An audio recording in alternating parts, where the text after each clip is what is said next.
Speech and reading processes. क्योंकि language itself एक बहुत ह्यूज फील्ड ऑफ स्टडी है, हम अपने इंटरेस्ट के लिए उसमें से वो चीज़ें पिक करते हैं जिन पे एक्सपेरिमेंट्स हुए हुए हैं। सबसे पहले ये देखें कि कंपोनेंट्स ऑफ वर्ड्स क्या क्या होते हैं। फोनीम होता है, it's defined as the shortest segment of speech that if changes the meaning of a word. मसलन अगर बिट है, इसमें जो फोनीम्स हैं BIT 3 साउंड्स हैं, इसमें से जो सबसे छोटा सेगमेंट आप चेंज करेंगे, अगर आपने आई चेंज किया तो वो बैट बन जाएगा, मतलब चेंज हो गया। अगर आपने बी चेंज किया तो पिट बन जाएगा, मतलब चेंज हो गया। और अगर आपने टी चेंज किया तो वो बिड बन गया, फिर मतलब चेंज हो गया। तो phoneme is that single segment.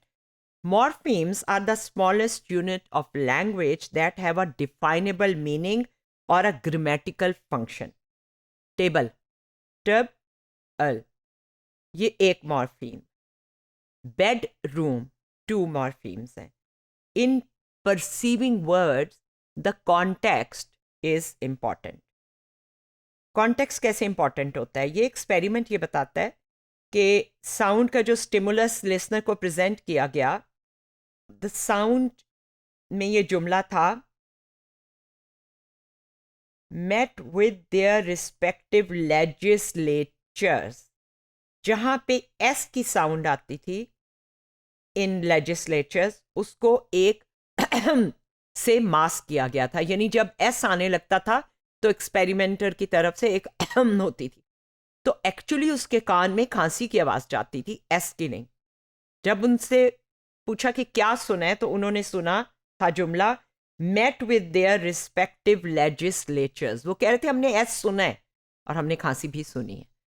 Context जो है वो इंपॉर्टेंट होता है। इसको फोनेमिक रेस्टोरेशन इफेक्ट कहते हैं एक्सपेरिमेंटल साइकोलॉजी ऑफ लैंग्वेज की जबान में, यानी वो फोनीम जो है वो रेस्टोर हो जाता है।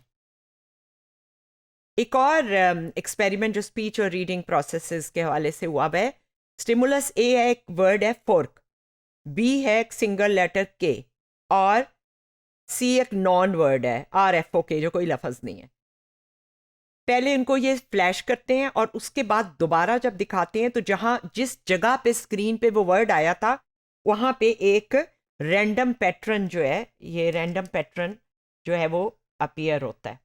अब इस रैंडम पैटर्न की जगह पे एक्चुअली वो वर्ड था।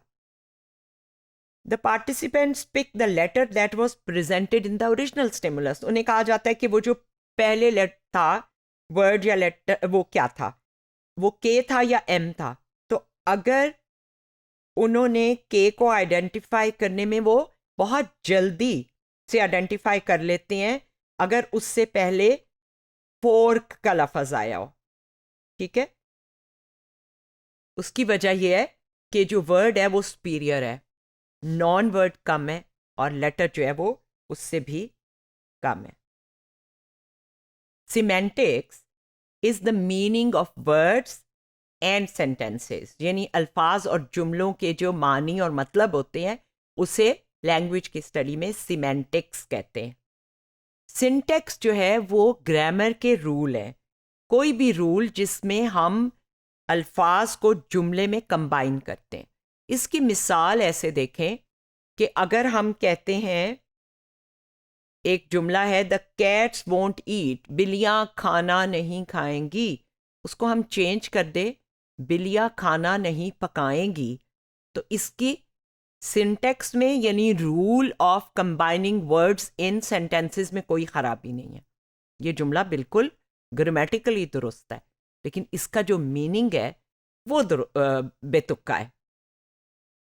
इसी तरह अगर हम इसी जुमले को ऐसे कर दें, बिल्लियां खाना नहीं खाती, तो ये ग्रामेटिकली रॉन्ग है। द कैट्स वोंट ईटिंग, ये ग्रामेटिकली रॉन्ग है, ये एरर ऑफ सिंटेक्स है।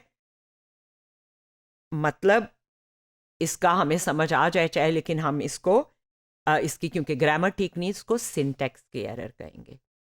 तो लैंग्वेज की स्टडी में हम मानी, साउंड्स यानी फोनीम्स, मॉर्फीम्स और उसकी रूल्स कैसे हम कंबाइन करते हैं उसके बारे में एक्सपेरिमेंट करते हैं।